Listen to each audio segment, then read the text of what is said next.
All right. So, how is everybody today? Good? That's great.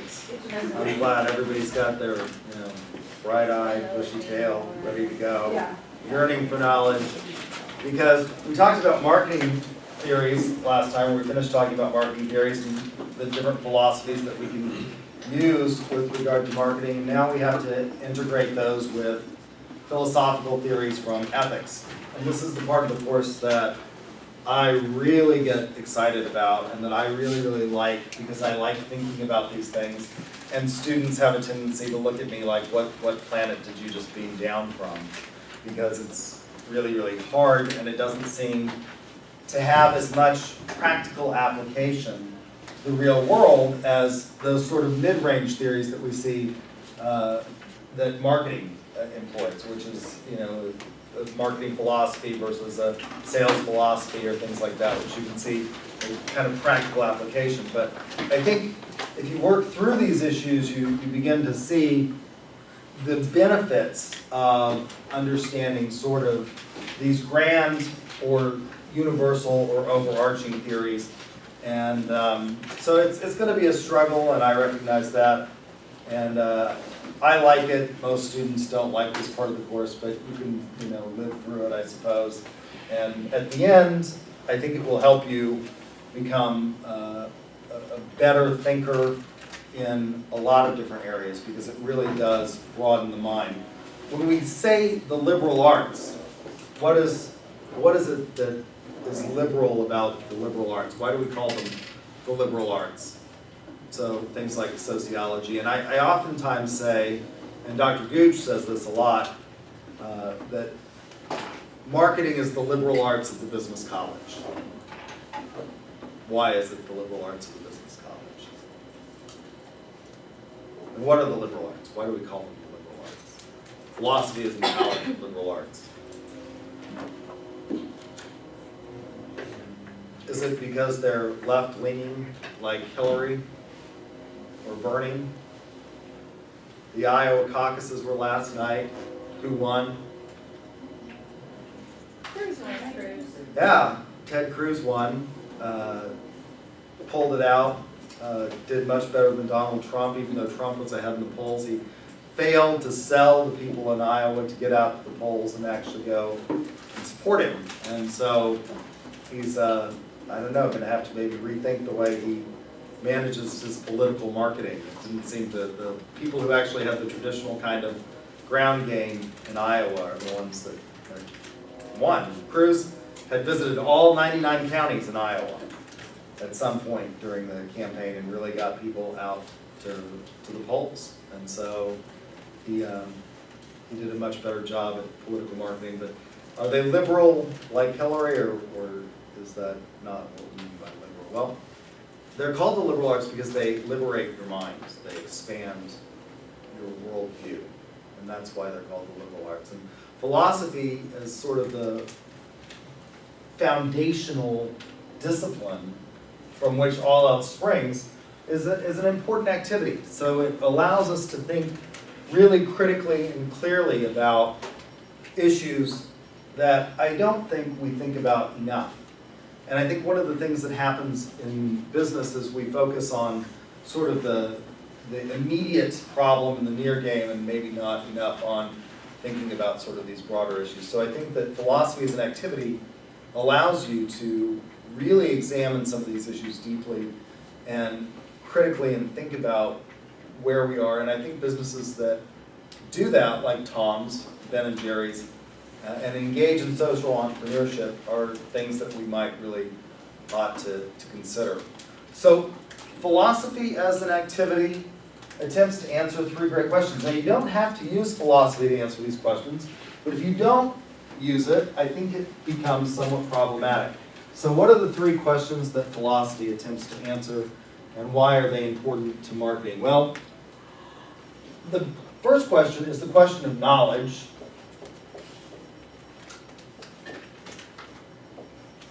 What is it I can know, and how can I know it? The question of knowledge. That's why when you get the doctor's degree in marketing. They don't say you have a, what do we list our courses as here? What's the prefix for marketing? On the course catalog, what's the prefix? MRKTG. They don't say MRKTGD for marketing doctorate. You get a what? What's the pinnacle degree if you get the doctor's degree in marketing? What is it? PhD. And some people say that stands for piled higher and deeper. There's the BS degree, the MS degree, and then BS, and then more S, and then piled higher and deeper, but it stands for Doctorate of Philosophy. And so what you're doing is you're contributing to the body of knowledge. And this is not trivial. What is it that we can know and how can we know it? There's a subfield of knowledge in philosophy called epistemology, which is the study of what is it I can know a priori, for example, as opposed to a posteriori.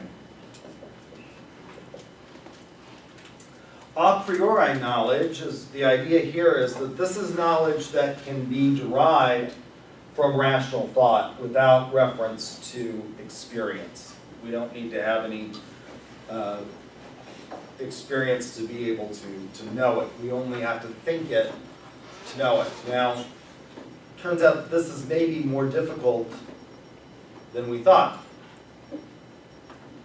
because maybe all of this that we think we know is just social construction. So, for those of you who've had me before, I've asked this question in my other classes when I talk about what about marketing and ethics. What is this? Are you sure? You're sure that's a table? Why isn't it a desk?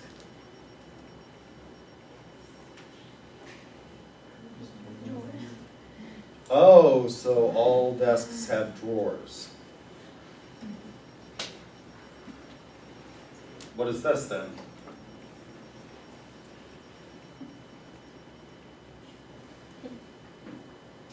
Is it a desk? I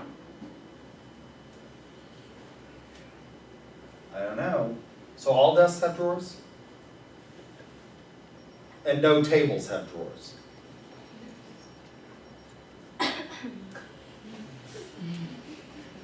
Well, which is it? Tables don't have drawers, huh? Really? I have a table with a drawer. Lots of older tables have a drawer at the end, particularly French dinner tables have a drawer for silverware. So is that a desk because it's got a drawer and not a table?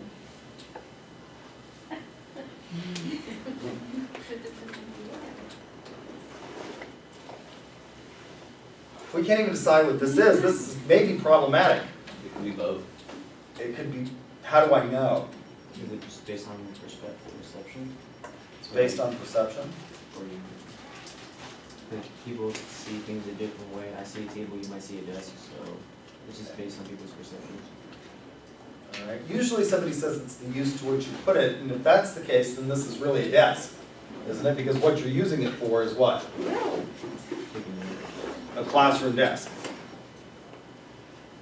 So, I don't know.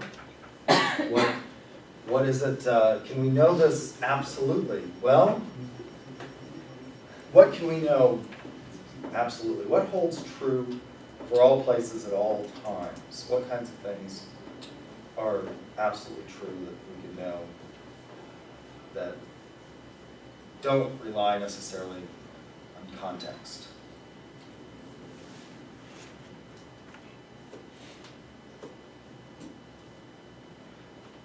A posteriori knowledge is stuff that you have to experience to know. What are things that you have to experience to know?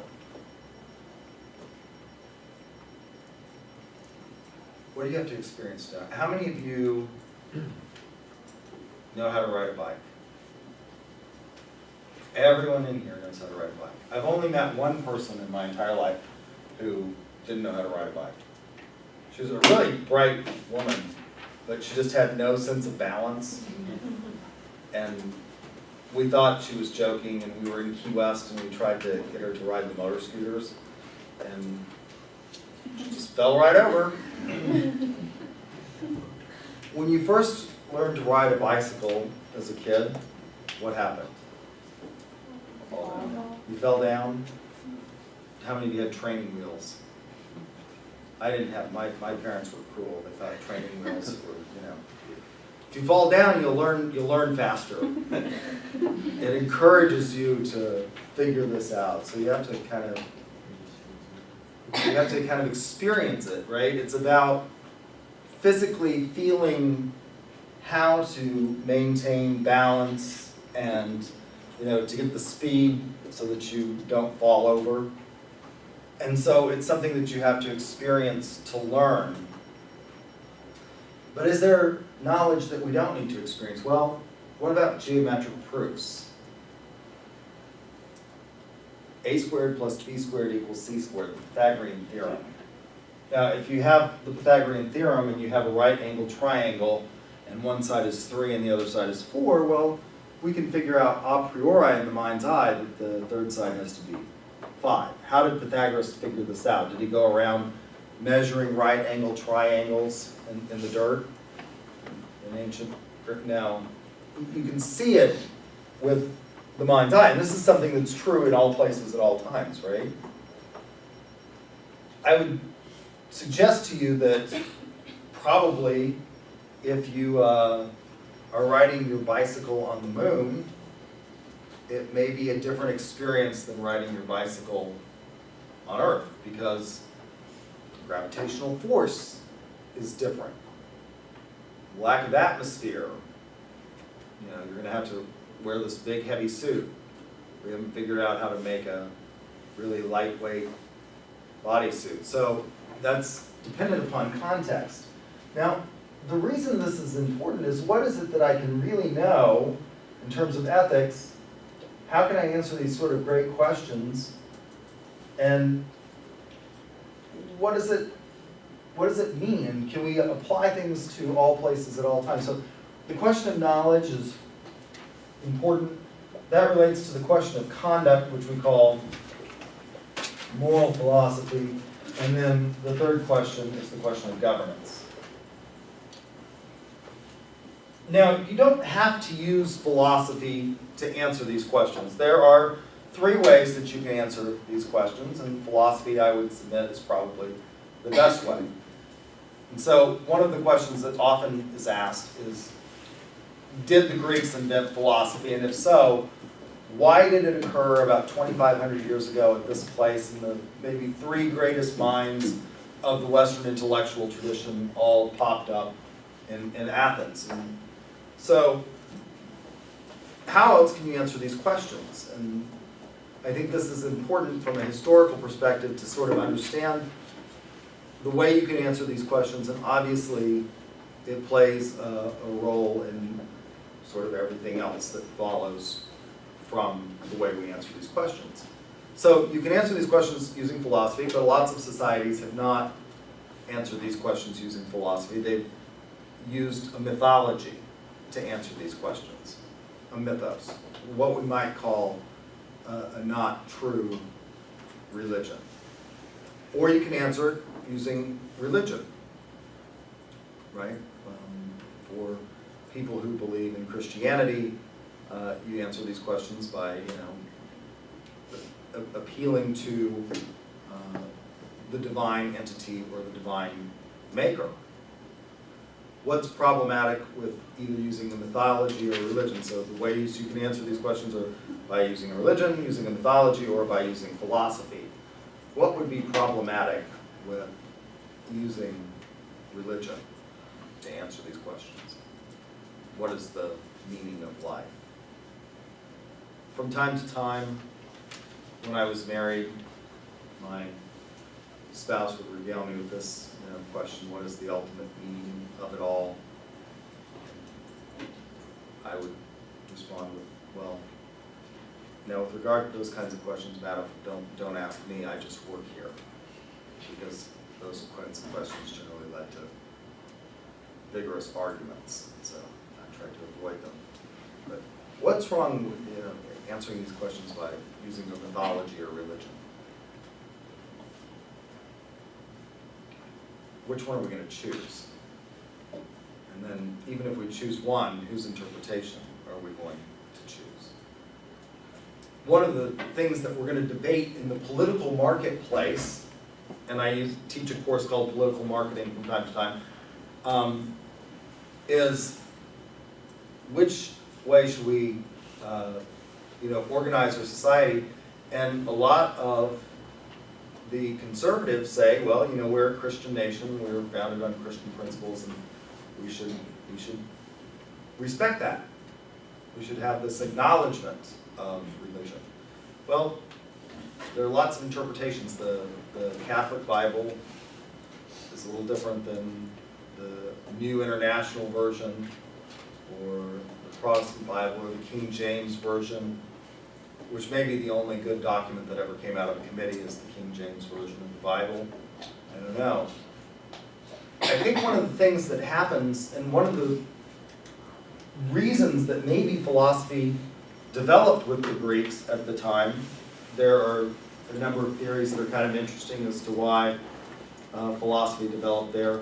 One theory that I heard at a conference one time was that, well, the Greeks had so much free time on their hand because they had a society in which very few people were citizens, and you had a lot of slaves, and doesn't that just free everybody up from having to work all day and toil in the dirt, and you can think about higher order things.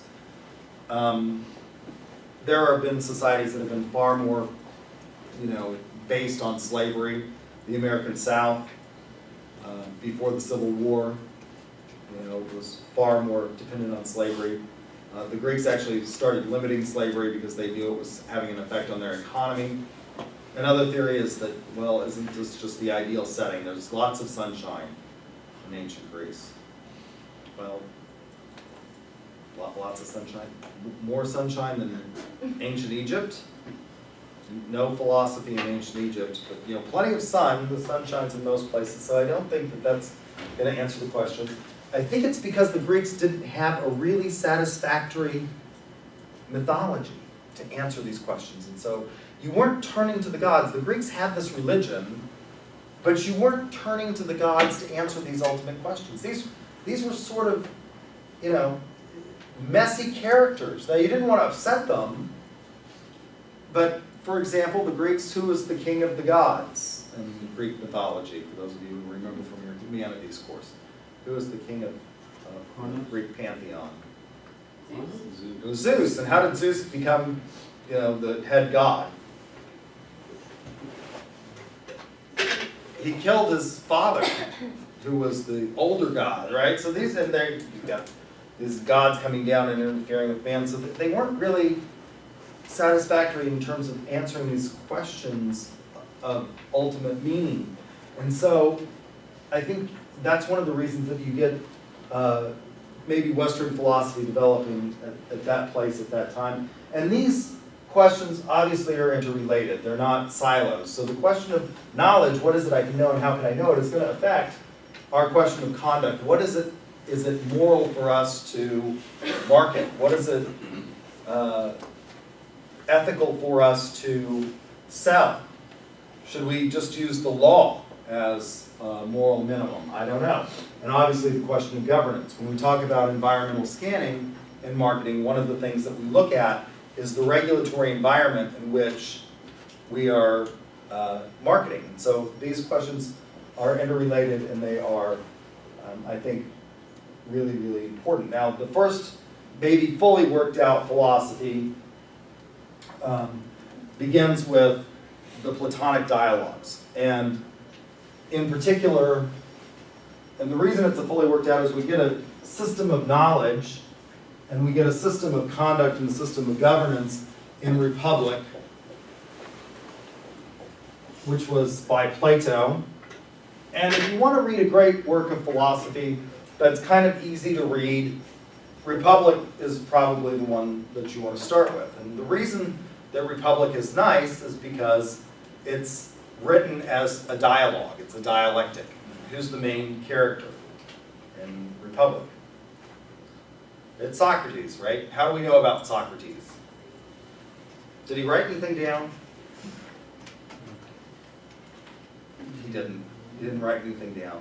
Maybe one of the greatest minds of the Western intellectual tradition would never get tenure and promotion at an institution in the Western world today, because what is it that leads to tenure and promotion? So I'm an assistant professor, and after so many years I can get tenure and promotion. You go up for tenure and promotion in your 5th year, and although I've been here for 20 years, I left and came back, and so I started out as an assistant again, and after 5 years you get tenure. And what do you have to do to get tenure and promotion at a college, at an institution of higher education?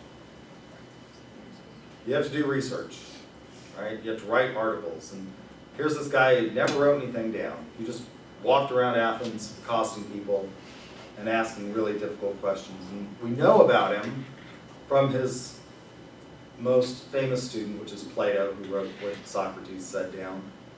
And then just as Socrates had a famous student whose name was Plato, Plato had a famous student whose name was Aristotle. Right? So those were maybe the 3 greatest minds of the Western intellectual tradition. And what we see in Republic is a question and answer to this idea of knowledge. So Plato, or Socrates in the dialogue, says that there's this ideal form of everything in the realm of the forms. And there's everything here on earth is a copy of a perfected form that you get in the realm of the forms. And so what you get in Republic is this answer to how do we know things. Well, it's the philosopher who can see things in this realm of the forms, the perfected version. And so it begins with this question. He's at a party, and he begins with this question, they start regaling him, what's justice?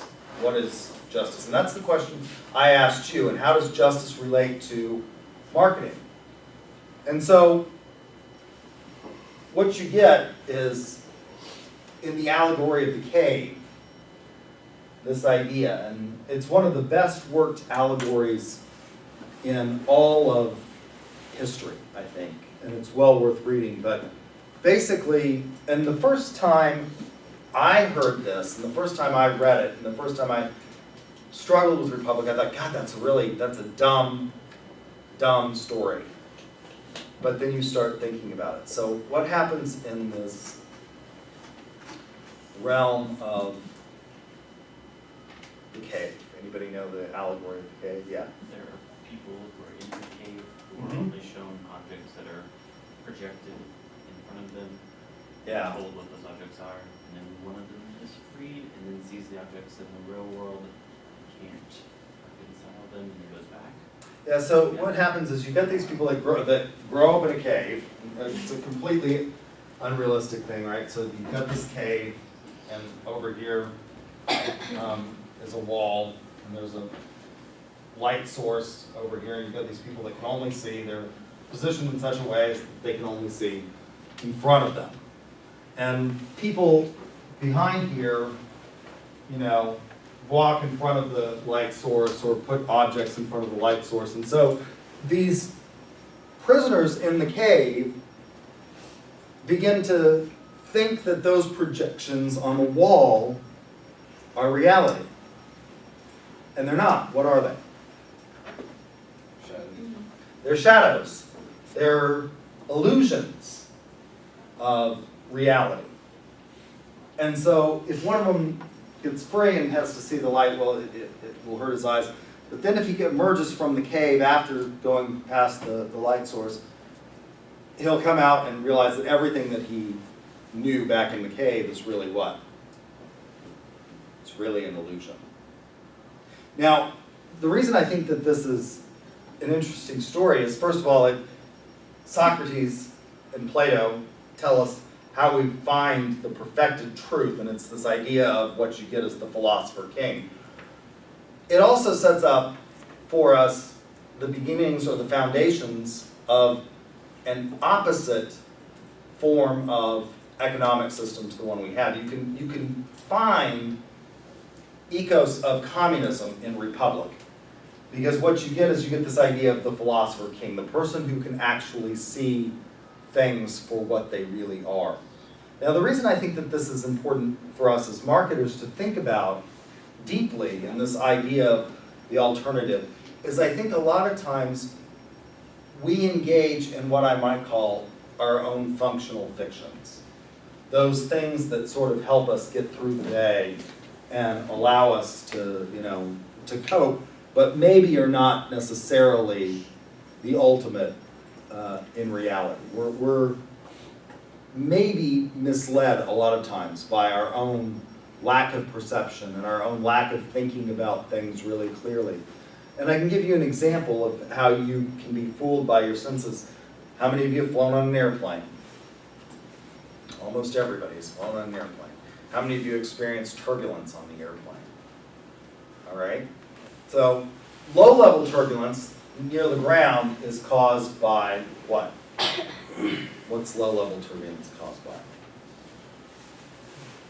Wind. Huh? Wind.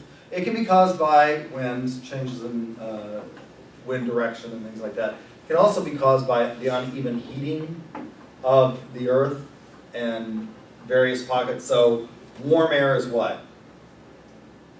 What happens to air as it gets warmer? It rises. Heat rises, right? That's why the most efficient, if you have a forced air system, which most people have in their homes today, if you want it to be efficient for heating purposes, where should the vents be? On the floor. Because if you have them on the ceiling, like they are in here, what do you have to do? So the heat is going up. Now, the opposite is true in the summer. What's probably a more efficient way of putting the vents for air conditioning? Yeah, why? Because cold air will fall, right? So what you experience, how many of you, when you've experienced this turbulence, had the sensation that you were falling? Okay? You're actually, in those low-level turbulence, you're probably actually being pushed up and rising. But the sensation is one of falling. So we can be misled by our senses. We can also be misled by just sort of the things that we fool ourselves into believing. There's a lot of debate now going on in the political marketplace, again, about are we a great country? We've got one candidate who's out there saying, what's his slogan? What's Mr. Trump's slogan? I'm going to make America great again. That assumes that we're not what? Great. Yeah, well, are we? Or are we, Alright. what? We're not great, but we're doing all right there. You think we're still great? We're doing all right. Okay. We have a fairly healthy economy, although in Oklahoma maybe it's becoming less healthy. As the governor gave her State of the State yesterday, we're having to deal with a huge budget shortfall because oil and gas is crushed. It's creating problems economically. But there's different perspectives, and maybe we delude ourselves into thinking things that maybe aren't so. And I think that's what we can get from Republic, and this idea that we really do have to think about these issues in a really, really critical way and maybe recognize our own limitations. So we get this allegory of the cave. He deals with the question of conduct by saying, it's this person who can see things clearly is going to be the one that we need to follow, because he'll see this absolute idea of justice, the absolute idea of justice. And then, of course, this leads to the question of the conduct and governance, and that he comes up with a way. You have this philosopher king, and then you have sort of levels of people. And one class of people are called the guardians, and they're supposed to, maintain order, and they're the real intellects in society. And then you have, and the analogy he uses is men of gold, men of silver, men of bronze. And you get these different categories. And the idea is that everyone's going to contribute in the society according to where they sort of fit. There are people that are going to be, the worker bees, there are going to be the guardians, there's going to be the artisan classes, and everybody does their part for the Republic. Well, Aristotle sees things a little differently. He breaks with his mentors, and he doesn't think that there is just one ideal form of government. Now, Socrates is forced to admit in Republic that probably his ideal society will never come about. They did try communism in the Soviet Union. It's interesting that Marx and Engels said that they hoped their philosophy never fell into the Soviets' hands because the Russians would mess everything up. And then, of course, who decided to adopt Marx and Engels? Well, it was the Russians. They've tried that there. They tried it in China. Now there are literally thousands upon thousands of millionaires in communist China. How do you have a communist system where you have literally millions of millionaires? I think that the Chinese pay lip service still to this idea of communism, but not really, right? It's sort of a discredited system. Where else do we still have some relics of communism as an economic system? So it's totally gone in the Soviet Union. The Chinese, looking at what happened in the Soviet experience, I think, recognized that they didn't want to have the same kind of chaos that occurred from just a total abandonment of that system, and so they have attempted to manage it while still maintaining the sort of state maintenance of major portions of the economy. Cuba is another one.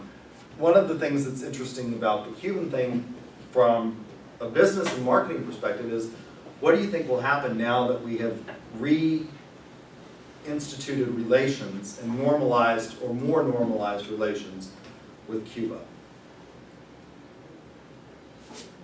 As a result of the fact that Cuba had this communist country, right, 90 miles off the shore of the United States, we abandoned relations largely as a result of political considerations during the Cold War. But should we have maintained our non-normal relations with Cuba beyond the Cold War? So the Cold War ends. You can say, I don't know, 1992 is a good year. That's about when the Berlin Wall came down. And we normalized or had more normal relations with the Soviet Union. We've maintained this embargo and non-normal status with the island of Cuba. Why is that?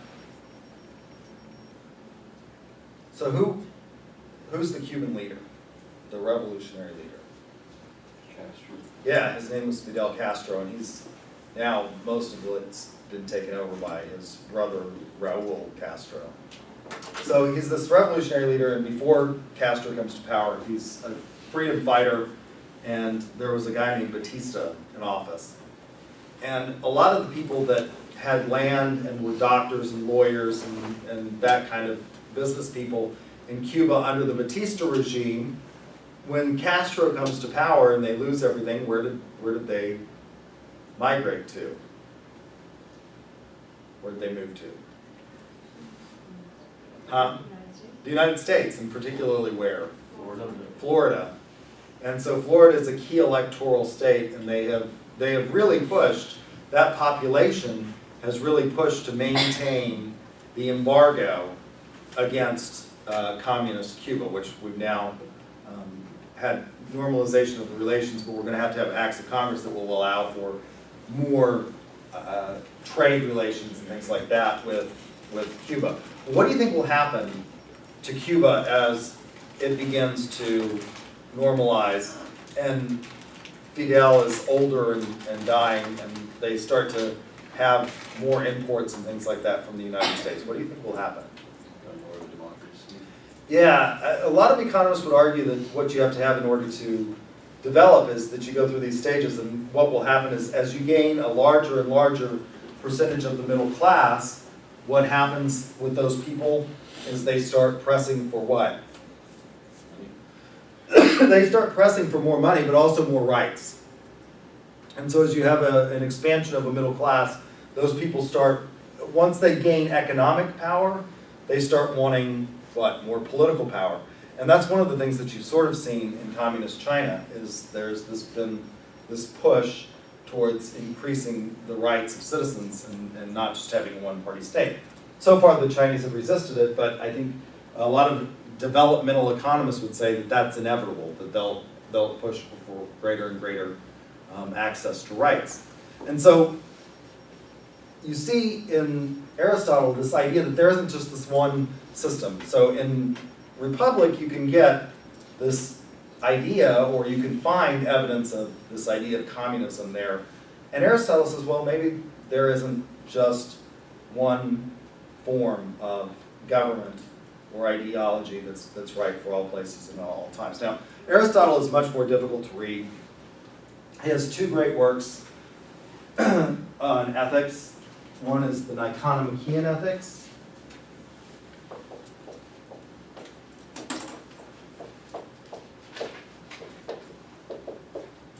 And the other is the Eudamian.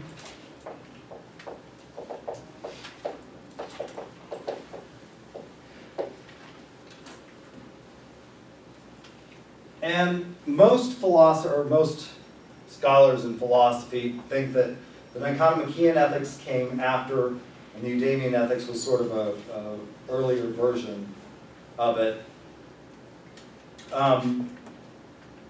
Although Sir Anthony Kenny at Oxford thinks that the Eudamian is actually the more complete and the older version, and I would certainly hate to argue with Sir Anthony Kenny on anything regarding Aristotle, because he knows a lot more about it than certainly I do. These are more difficult to read than Republic. Republic is kind of like a play. These are sort of traditional treatises on the topic. And what do we get in the Eudamian and the Nicomachean Ethics? Well, there isn't any discipline on a college campus that isn't touched by Aristotle and by Aristotelian philosophy. He's enormously prolific. And so what you get is you get this idea of proportionality there. This idea that it's a balance. And you see it in almost everything that Aristotle does. Now, one of the things that you can run into, and by looking at these various theories, is you run into certain challenges to ethics and the idea of ethics. And what I think you can see, because you see in Aristotle this idea that there is not one form of governance that's right for all places and for all people at all times, but rather he studies 350 Greek polis for his treatise on politics. And he says, well, there are good governments and bad governments. And there are good governments of one, a few, and many.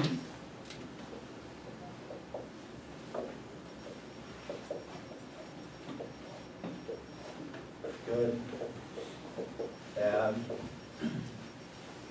A good government of one, he calls a monarchy. A bad government of one, he calls a tyranny.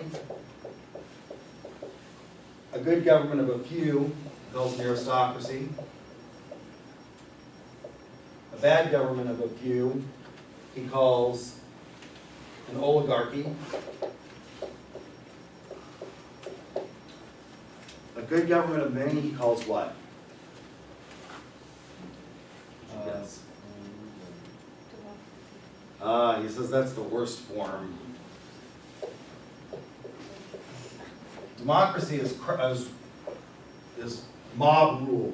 He calls a good government of one a polity. Now, recognizing that there are these different types of governments, and there are different situations that call for them, can lead to, and you don't see it in Aristotle, but you can see people making arguments on this idea of something called cultural relativism. And this one is particularly attractive for business because what will businesses say? Well, for example, if you want to do business in Saudi Arabia, what are you going to have to do? What are some of the different mores that you have in Saudi Arabia as opposed to the United States? Can women drive Saudi Arabia? No? Can't drive. So what might that lead to in terms of business? Relations with places like Saudi Arabia. Can you hire and send over a woman to, do a job that requires them to have to drive? No. And so cultural relativists would say what? You have to respect the rules of the society in which you operate. And there are lots of different societies, and there are lots of different cultural mores, and we should be respectful of those. Now, if you take that argument to its logical extreme, what would you have to permit? Well, let's just think about some ancient societies that existed on the American continent before the United States and Canada, came into existence. Ancient tribes that lived in the north. The Eskimos. How did the Eskimos, this is an area that's not very hospitable, how did they survive?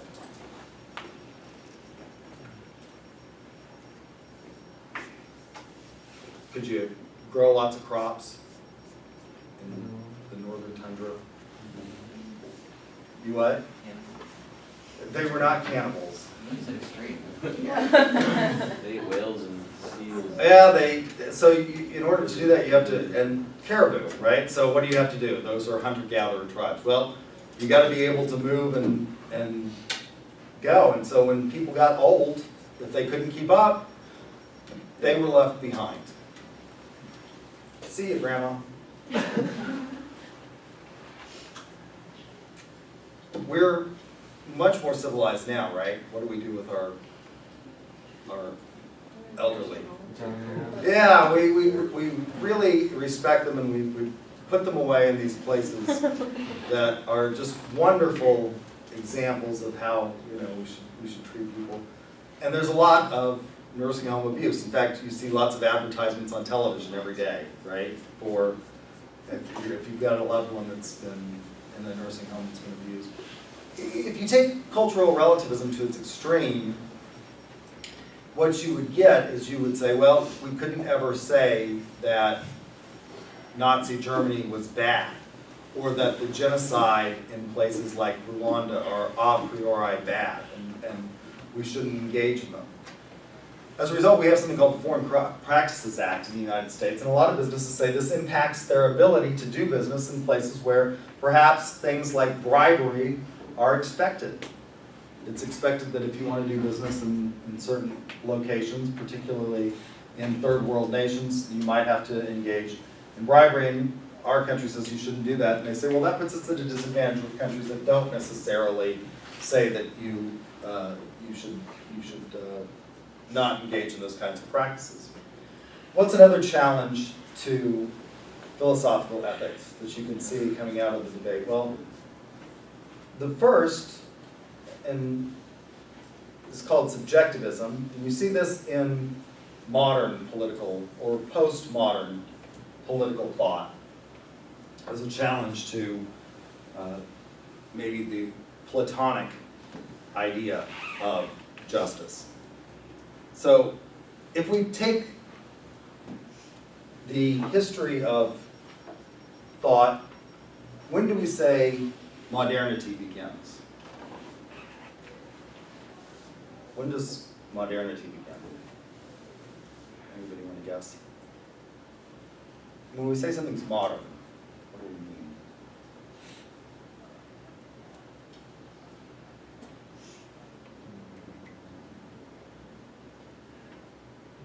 No guesses. The start of like the Industrial Revolution. That's what most people think.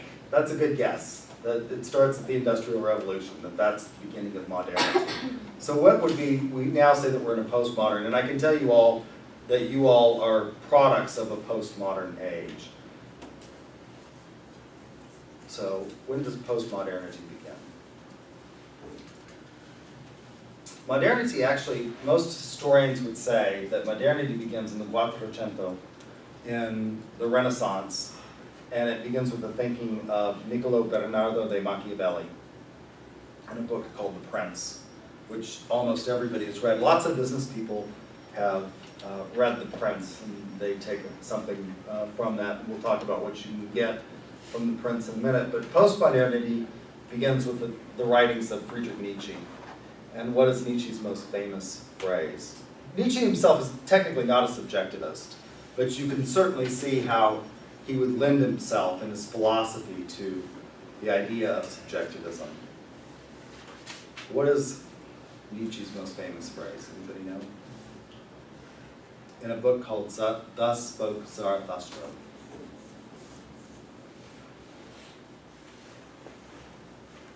God is dead. God is dead. And we've killed him. What does this mean? What does it mean if I said that God is dead? How many of you would be troubled if I said I could give you a proof for the non-existence of God that would satisfy you absolutely? What would that mean for a lot of people?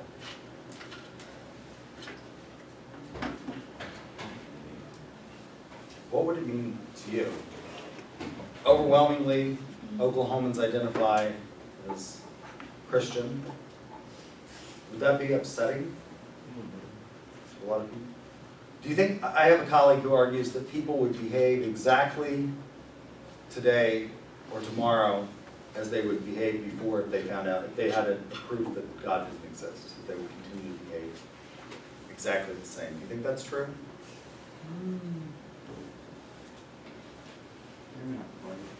I don't know. I think a lot of it is so predicated on this idea of, the ultimate reward.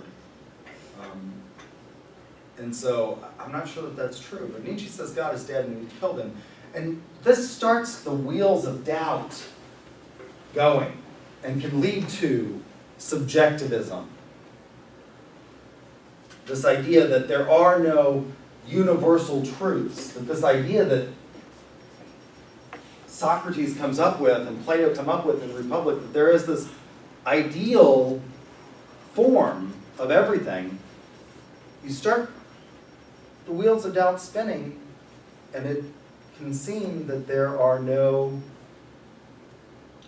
absolute universal truths that we can say with regard to ethics are going to be applicable. The third challenge to these ideas that we get in beginning with the Platonic and Aristotelian scholastic movement is called psychological egoism. And what does psychological egoism say? Now this one, subjectivism as a challenge to this idea of this ultimate truth that we have in the realm of the forms, beginning with Socrates and Plato, you can sort of understand and see that this is intuitively appealing because if I ask you really tough questions, I bet we would have there are supposed to be 29 or 30 of you enrolled in here, we would have probably 29 or 30 different responses to a really tough question on the ethics of certain things. Let's take a really tough question about marketing certain products. What is Colorado legalized, and Oklahoma is now suing Colorado as a result of that legalization and their marketing of a certain product? And what's that product? Yeah, Colorado has said we're going to have, and this is produced a lot of problems in terms of the marketing of this product. One of the problems that it's produced is because Colorado says, well, we're going to legalize recreational marijuana. There were states like California and Oregon which said they didn't legalize, years ago, they didn't legalize recreational marijuana, but they legalized what? Medical marijuana, so that you could use it for things like cancer patients, and you could use it for end-of-life, maintenance of pain. So for cancer patients, what did it do? What's one of the side effects of imbibing in marijuana? Not that I would expect any of you would know this from firsthand use, but you've probably read or seen or heard about it in movies or books or magazines. What's one of the things that it leads to? What? Yeah, it leads to the munchies, Hungry, happy, right? sleepy. Huh? Hungry, happy, sleepy. Yeah, so, and for cancer patients who lose their appetite because they're nauseous, it can create a desire to eat, and also it can help minimize the amount of nausea that they experience with this treatment. So California and Oregon, I think, were the first two to legalize medical marijuana, and so you could have medical marijuana dispensaries. Now, the interesting thing about this is that because the federal government, we have a federal system in this country where we have two sovereigns, we have this idea of dual sovereignty, the federal government still says it's illegal. And so you have these people that are starting businesses in Colorado, and the state of Colorado is not prosecuting them, but they could be prosecuted in theory by the federal government, right? And they could also, face problems with regard to what to do with the money. Because the federal government not only will prosecute maybe the people who it perceives as being kingpins or mafioso types under the Racketeering, Influenced, and Corrupt Organizations Act, they'll also prosecute anybody who's involved in sort of the laundering of the money and things like that. So you have banks that are refusing to accept these people's money because they don't want to be involved in the process of handling drug money. So what are these people doing with all this money?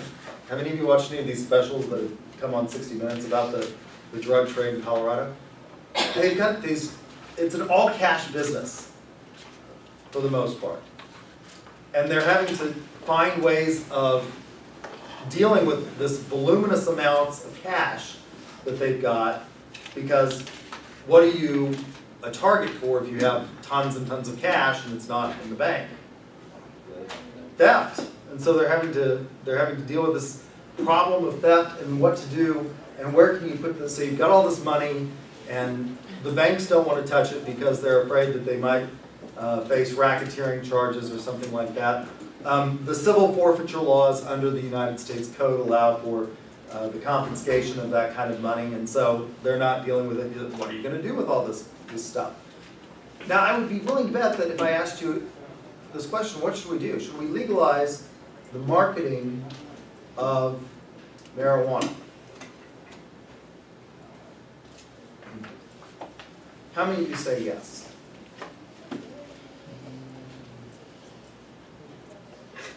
No one's willing to say yes. My class this morning, my principles of marketing class, were all foursquare in favor of the legalization of marijuana. Now what's maybe a good argument in favor of the legalization of marijuana? Generate a lot of Taxes. income, taxes, Yeah, I mean, the state of Oklahoma is facing $1 billion shortfall. If you tax that, that's a source of revenue, right there. Put a sin tax on it. What else is a good argument in favor of the legalization of marijuana? You wouldn't spend as much money putting people in jail. And what? About people already in jail. The people already in jail. In fact, one of the things that the president has said that he wants to work on in his final year of office is this idea of justice reform. The idea that we shouldn't be putting these people necessarily in jail because they were caught with marijuana. And one of the things that happened when we had strict enforcement of the drug laws was that you oftentimes had people that were charged disproportionately to what they were actually doing. Because there's certain presumptions under the laws that you are a trafficker in marijuana if you have more than a certain amount, or if you have a certain amount but it's in under a certain amount but it's in more than one container. There's a presumption that you're going to be involved in trafficking. And so you had people that were maybe just users of recreational marijuana that were going to jail for long periods of time because they had it in 2 different pouches or something like that, or 2 different baggies. Well, it's one of the problems with using marijuana. Well, you might get high and forget that you've got one baggie and have another, and you've got this problem now. You get stopped and you get searched. They bring the drug dog along, and all of a sudden they've upcharged you, and you're just a recreational user. And so the president said, we need to work on rethinking that. And so, yeah, I mean, what you do if you legalized it, you would have a lot fewer people in jail, maybe. One of the things that has happened is that in the last 20 to 30 years, as the drug laws have gotten harsher, a lot of people are actually in jail. I mean, a majority of the people in jail in this country are in jail due to some kind of drug-related charge. Now, it doesn't necessarily mean that they were dealing drugs or using drugs, but maybe they were stealing so that they could get drugs, or they were higher than a kite and got pulled over, and so you have a lot of people that are in jail on these drug charges. And so we would eliminate that if we legalized marijuana. What else is an argument for the legalization of marijuana? they already legalized some part of it in Oklahoma, like the CBD oils or something like that for kids. Yeah, they have, Seizures and. right, the governor signed into, as long as it is if it's not got the sort of inhibitory effects that THC has, they have allowed it for medical uses in Oklahoma. What are some arguments that you could make against marijuana? The legalization of marijuana. Well, it's a drug, right? Isn't it a drug because we've said it's a drug? Well, technically aren't lots of things drugs? I mean, alcohol is a drug, but yeah, we've said that that's legal. So, Cigarettes are a drug. Nicotine is a drug that affects people. Caffeine is a drug. So it's an illegal drug, it's an illegal substance. But we've allowed some types of drugs to be legalized. We tried to have prohibition against alcohol. It didn't work so well, and we had to repeal that amendment, the 18th Amendment, which was repealed by the 21st Amendment. What about the argument that marijuana is a gateway drug? Is there any legitimacy to that argument? That you start by trying marijuana and then it leads to other I don't think that's true, because I mean, you could start by, popping pills the first time you do drugs or whatever, it just depends on, I guess they say it's just more appealing, right? One of the things that you are finding is that there's a lot more abuse of prescription medications And so they're having to crack down on that. One of my friend's fathers he's had several surgeries, rotator cuff surgery on his shoulder and a back surgery, and they've got him on Oxycontin. And because there's become such a problem with prescription abuse, prescription drug abuse, they are like serious about making sure that you can't, doctor shop and go from doctor to doctor. Because the computers have really got it down to how many you've got, and they'll tell you, if you lose these or something happens to them, you can't get any more for whatever the period is, 30 days or 60 days or whatever. And so we're seeing a huge increase in not just illegal drugs, but prescription drug abuse. And I'm not sure that that's not problematic. But there is this argument that can be made that marijuana is a gateway drug to others, that if you start using it, but you could say the same thing about alcohol. What about crime? Could marijuana increase crime rates, legalization of marijuana? I think yes and no.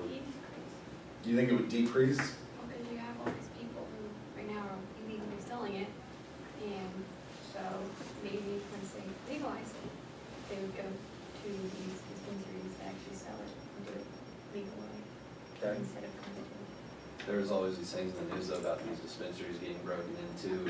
I remember whenever it first happened in California, there were all these gangs that were targeting dispensaries and stuff like that, but I figure that's something to blow over with time. I mean, you look at liquor stores, they all have iron bars on their windows and stuff already for probably the same reason. So, Okay, so if we can't even agree on something like this, I mean, these are really tough questions in terms of marketing. Should we even manufacture or market cigarettes? Or should that be outlawed? They've done a study at Harvard. They wanted to know what the effects on lung cancer were of smoking marijuana versus smoking cigarettes. And what they hypothesized when they started the study was that cancer rates among people, lung cancer rates among people who smoked marijuana would be higher than those among people who didn't smoke marijuana, but would be less significant than people who smoked cigarettes. What they found out was really interesting. The cancer rates among marijuana users were actually lower than the cancer rates among non-smokers.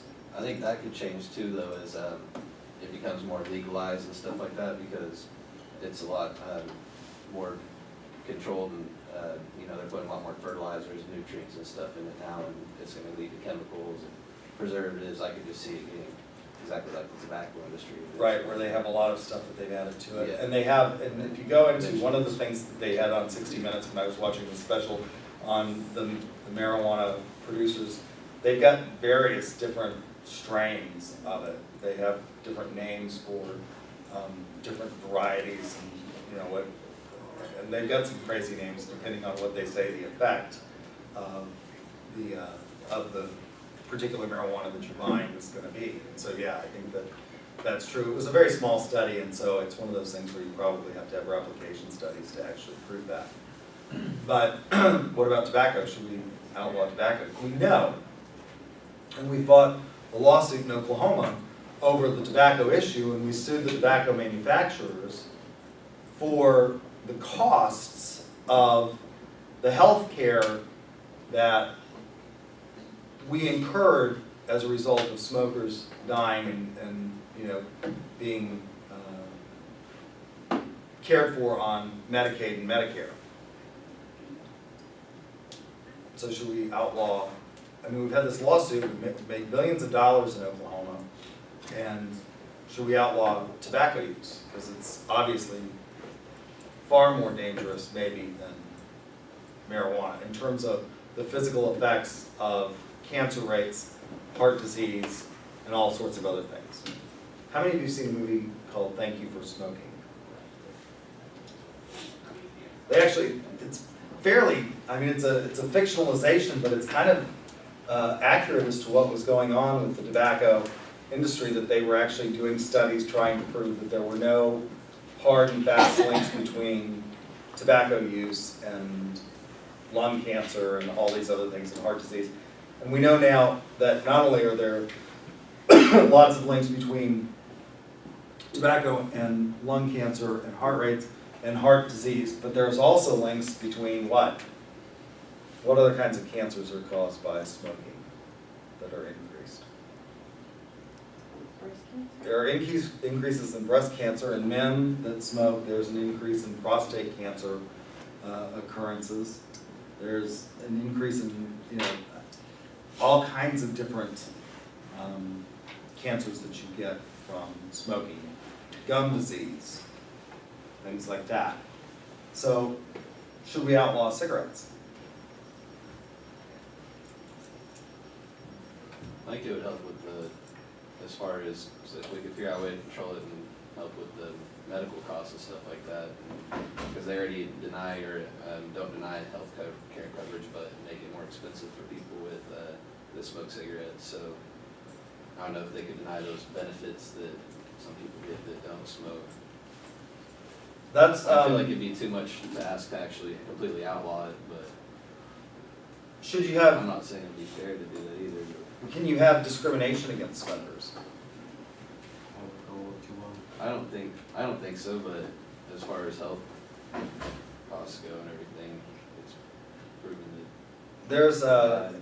a company in Wisconsin where the owner has taken to testing for cigarette use, and if you're a smoker, he's fired his employees that are You can smokers. do that with, I mean, I know it's legal, but they can do that with, like, in Colorado, they can do that with people who smoke marijuana, like, you can get fired if you do it because in businesses, they can still test you.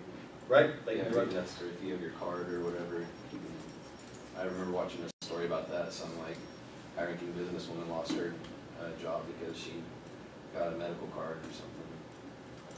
So we don't allow that. In Oklahoma, you can get fired for anything. I mean, they don't have to have a cause to fire you here. Right. We are an employment at will state. When we talk about, there's a chapter in your book about employment. We'll talk about that idea and why juries hate it. One of the things that you might want to think about treating employees respectfully is because juries absolutely hate employment at will. But yes, you can fire people for no cause at all in Oklahoma. There are, as a result of this company that did this, that started drug testing for the presence of nicotine, there are states that have passed smoker anti-discrimination that say that you cannot discriminate against smokers in employment. I think something like 34 states have done that.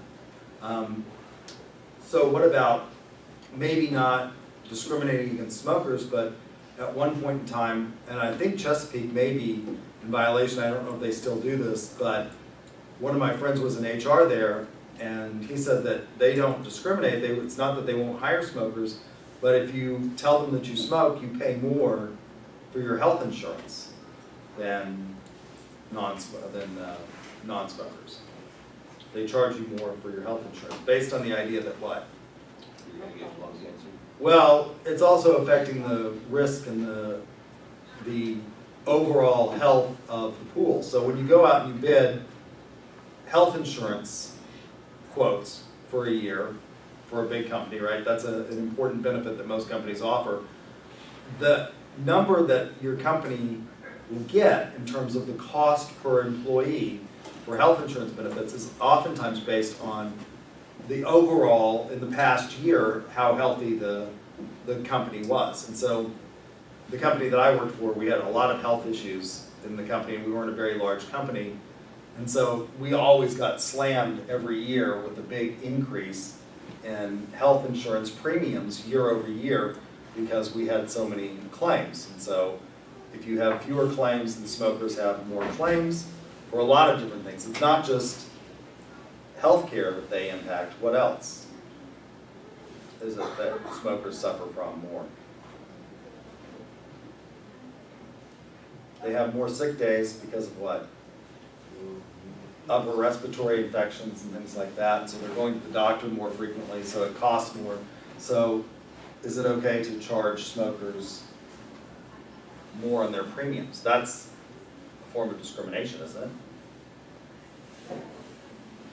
the point of all of this is, and I'm almost out of time, so we'll have to pick up with this next time, is that you can see when we start talking about these kinds of issues, like the legalization of marijuana, the marketing of cigarettes, the employment practices, these are really hard issues, and it doesn't seem like we can come up with an a priori answer as to what is right or wrong. And a lot of it is individually based, and so subjectivism is very appealing, and as Nietzsche starts those wheels of doubt turning, it becomes very appealing to say, that's right, it's hard, you can't come up with something that's like a mathematical proof about ethics.